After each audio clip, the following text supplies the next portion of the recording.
Donc, je suis le directeur informatique du CHU Saint-Pierre à Bruxelles depuis 4 ans. Et donc, nos enjeux informatiques, ils sont nombreux, hein. D'abord, il y a notre mission numéro 1, c'est faire tourner l'hôpital tous les jours, 7 jours sur 7, 24 heures sur 24. Et ça coûte déjà 80% de notre capacité.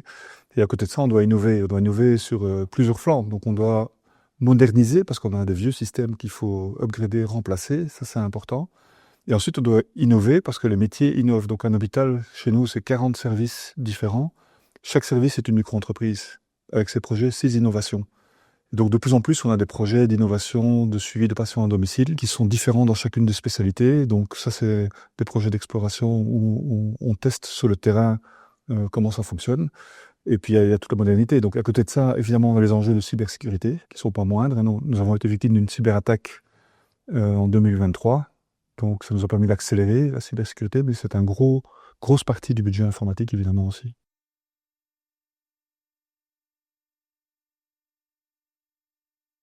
J'ai découvert la communauté Wedding Care il y a 4 ans, via les symposiums et via les ateliers, les différents ateliers. Donc, pour moi, c'est une source d'inspiration. Je pense que les présentations qu'on y montre, les orateurs sont toujours de bonne qualité.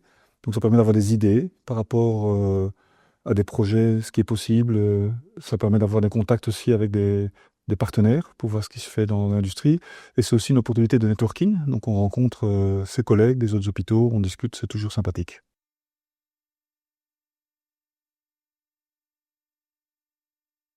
Mais je dirais que l'IA en tant que telle, c'est une réalité.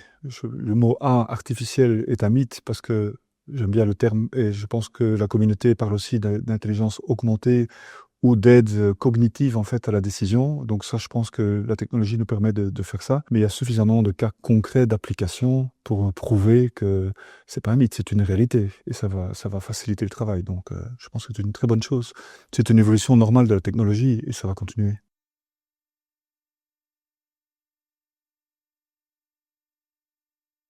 Alors, l'initiation de nouveaux projets, il n'y a pas de meilleure façon de la faire initier que quand elle est portée par des utilisateurs. Donc, ce sont souvent des services qui eux-mêmes ont des idées, veulent porter des projets. Donc, quand on a des services qui veulent porter un projet, il faut les aider, les accompagner dans tous les aspects organisationnels, légaux, techniques, pour pouvoir réaliser leur projet. Donc, on a mis chez nous en place tout un processus de gouvernance, de gestion des nouveaux projets, des demandes. Donc, quand un porteur de projet veut démarrer un nouveau projet, il vient présenter son case et puis on décide en comité stratégique informatique si on veut le mettre dans le programme pour les mois qui viennent.